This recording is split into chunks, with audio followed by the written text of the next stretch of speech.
This is Business Plan of Action, your one-stop resource to help you build systems and workflows into your business to become a productivity ninja. Today's episode is brought to you by Trello, my favorite productivity tool and game changer in my business. See why one of my clients had to say, "You've given me back at least 5 hours a week. Immense thanks." Let's get into today's episode. Fighting back the overwhelm. It's probably one of the most common themes that I hear from clients that I coach. I'm doing too many things at once. I'm overwhelmed. I can't stay organized. I'm not focused. Friends, the one thing that all of this has in common is the fact that they're not consistent workflows and systems that are in place. I should know, I've been doing it for over 14 years. We manage thousands and thousands of people, which within a 6 to 7 day period of time. I'm talking that this space is larger than Target. Over 750 consignors come over a 2-day period and drop their stuff off. We manage it, we sell it, we break it down, we return it back to them, all in 6 to 7 days. I have had to implement systems for every single part, every single phase. I feel like a lot of times we're at the train station at the beginning of the event and we are sitting on the train and we're waiting for it to go, right? And I know that it's coming and I gotta be ready. And sometimes I ride the train and sometimes the train rides me. If the train rides me, I change my systems and my workflows. So next time that never ever happens again. Now, I want to share with you a story, and it's about my husband, who is a helicopter pilot. It is a position, it is a service that I am very proud of, that he does each and every day and provides for our family. And one of the things that he uses each and every day are checklists. So when he takes off in the helicopter, he has a checklist, and there's point by point by point by point. It's right there on his knee board. I know he goes through that. When he lands, there is a checklist for shutdown, point by point by point, right there on his knee board that he goes through. And you're like, well, of course he does. I would hope that he would if he's flying a helicopter. How does that relate to me and my business?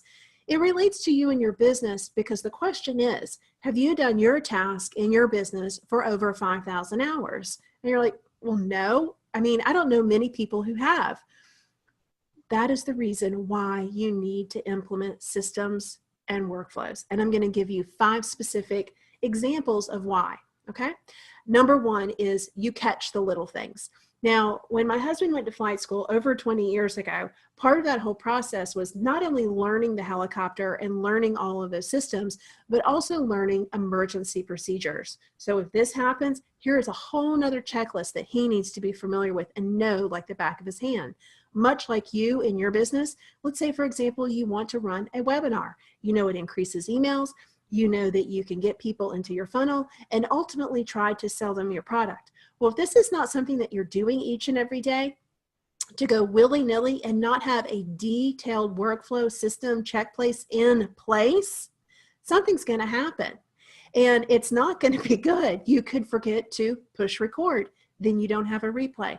A link is not working. So then people can't go to your sales page. People in the chat can't hear you and you don't see anything. All of these little things add up, especially in something like a webinar, to just a tech huge snafu, which is going to cost you, number 1, time, stress, and money.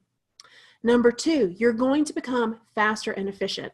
I love over the past 14 years in working with my event, I have become very efficient with time. Seconds matter because seconds build to minutes, minutes build to hours, hours means a labor cost for me. I have become very efficient with my time and I have gotten very fast with the things that I do.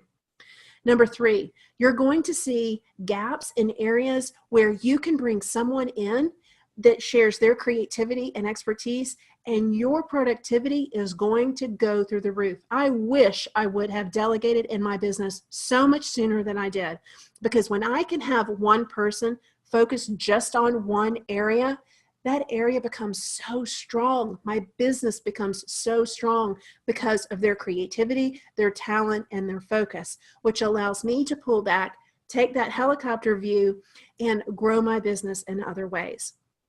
Number 4, you're going to produce a consistent product. If you're using a checklist each and every time that you write a blog post, each and every time that you produce a podcast, whatever you do in your business, you're going to be producing a consistent product. People like to rely on you. If you're publishing content every Wednesday, they want to see you publish content every Wednesday. If you send an email out at Tuesday morning at 6 a.m., they want to hear from you at Tuesday morning at 6 a.m. And number 5 is that it's going to relieve stress. Now, I know as a mother, as a small business owner, as a homeschooler, a soccer mom, a wife, a daughter, all of those things, I have a lot of baggage that I carry around with me. But I've taken all of that baggage and I've offloaded it digitally. I look at what I need to do for that day, and I know because I've planned, I know because I'm organized, and in my organization I have workflows that everything is going to be taken care of in the next 4 or 5 days, and I don't have to worry about it. I don't have to carry that around. And if I need reassurance, very quickly I could look at my phone, I could look at my laptop. I know things are taken care of. I used to carry around a lot of that baggage when we first started homeschooling, and we would get done early, and I thought, my kids aren't getting everything that they need. I'm not doing it right. But I was then assured in that I had planned everything out for the week, and I knew that we were accomplishing the goals that we needed to. You need this peace. You need this assurance in your business that what you do today, what you do this week is going to accomplish your monthly goal, which will accomplish your quarterly goal, which is ultimately going to blow that goal for the year out of the water. You can do this with systems and workflows. Now, I've got 2 things for you. Number 1, I'm sharing with you the system that I use, and that is Trello. And don't go, oh, Rhonda, I do not even. Number 1, I just ask that you take a look at some of the comments from some of the clients that I've coached in using this tool in their business and how much time they have gained back. All right. So make sure you check out that link. And number 2, if you're a blogger, I have put together a workflow for you. I am sharing it with you. So if you have been willy-nilly, or maybe you're really, really organized and you go through a checklist each and every time, compare. Maybe there are a few things that you could add to make it even more efficient. If you're a VA, because I do coach a lot of VAs, I hear all of the time, they have a client, they're really excited, but there is no onboarding system. I have that workflow for you as well. All right. So just 2 things. I want you to check out Trello, and I have done the work for you in sharing workflows that you can start implementing in your business. Guys, it's a game changer when you start implementing workflows each and every day. And a game changer, I'm going to give you just one more quick story. I'm a soccer mom. My daughter plays soccer. It is an evening game. It's kind of dark. I mean, you can still see things happening. And she was in a defensive play. She's in the very back, and all of a sudden, you see this little streak come from one side of the field all the way over to the other, because she saw the ball was coming. The goalie was not going to get it. She was the game changer. She saved the ball. She saved the game. And that momentum carried them to win the game. Trello and workflows in your business are game changers. I look forward to seeing you back here next week. This has been the Business Plan of Action. For today's show notes, go to businessplan-of-action.com. Until next week, what action are you taking in your business?